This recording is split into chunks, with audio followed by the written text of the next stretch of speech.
Sabe aquelas 4 palavrinhas em inglês que vivem dando um nó na cabeça da gente? This, that, these e those. Pois é, travar na hora de usar uma delas é super comum. Mas e se eu te dissesse que existe um jeito bem visual e simples de nunca mais errar? Exatamente isso que a gente vai ver agora, de uma vez por todas. Pensa numa cena do dia a dia. Tem uma caneta bem aqui na sua frente, na mesa, e outra lá do outro lado da sala. E aí, é this pen ou that pen? E se fossem várias canetas? É exatamente essa confusão que a gente vai resolver. E a boa notícia, sério, é que a solução é muito mais fácil do que parece. Então aqui está o pulo do gato, o segredo todo. Não é sobre decorar um monte de regras chatas, nada disso. É sobre fazer 2 perguntas muito simples antes de falar.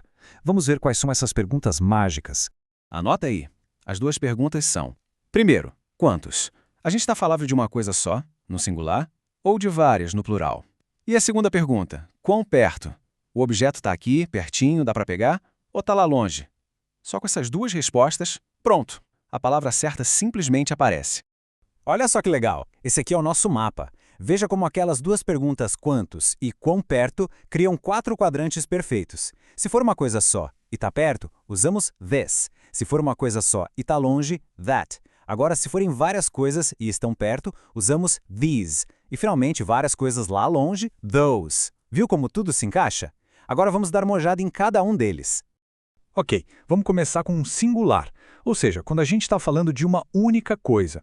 Aqui, a única coisa que importa é a distância. Está perto ou está longe. Simples assim. O ponto principal aqui é a proximidade. Pensa assim, se o objeto está ao seu alcance, se dá para tocar, você usa this. Tipo, segurando a caneta, this is my pen. Agora, se para ver o objeto você precisa apontar para ele, porque está do outro lado da rua, lá na estante, aí a gente usa that, como em that is my car, apontando para o carro lá fora. Então, para reforçar, this é para um item só, bem pertinho. Como em this phone is new. Mas tem uma outra dica legal.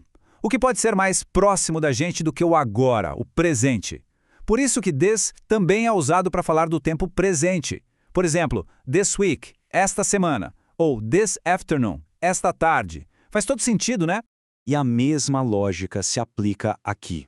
That é para um item singular que está distante, como em that house is big. E no tempo, o que é distante? O passado. Por isso a gente também usa that para se referir a alguma coisa que já aconteceu. Tipo, I remember that night. Eu me lembro daquela noite. Viu como a ideia de distância funciona tanto para o espaço quanto para o tempo? Beleza, o singular já está dominado. Agora vamos para a segunda parte do nosso mapa, o plural. E o melhor é que a lógica é exatamente a mesma. Só que agora, claro, falando de 2 ou mais itens. E aqui a coisa fica mais clara ainda. É um espelho, olha só. These é simplesmente o plural de this, usado para as coisas que estão perto.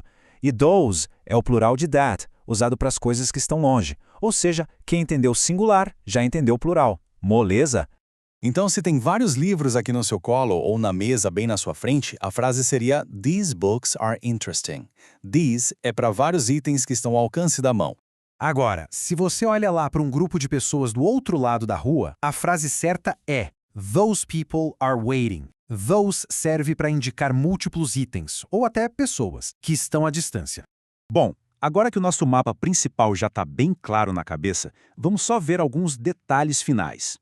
São aquelas dicas que realmente refinam o uso e garantem que não vai ter mais erro. São os detalhes que fazem toda a diferença.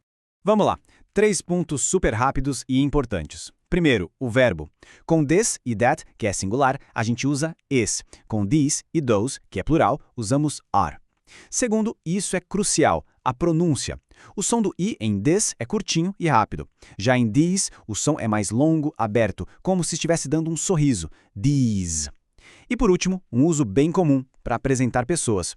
Por exemplo, this is my friend Maria. No fim das contas, tudo volta para o nosso mapa inicial. Quantos itens, qual a distância. Ter essa estrutura mental é o primeiro grande passo. O segundo passo, e o mais importante, é começar a usar. A prática é o que realmente faz a gente aprender e não esquecer mais. E para fechar um exercício prático, olha ao seu redor, aí onde você está neste exato momento. O que está perto o suficiente para ser this ou these? E o que está longe o bastante para ser that's ou those? Começar a nomear as coisas em volta é a melhor maneira de perceber como esse sistema é simples e funciona para tudo.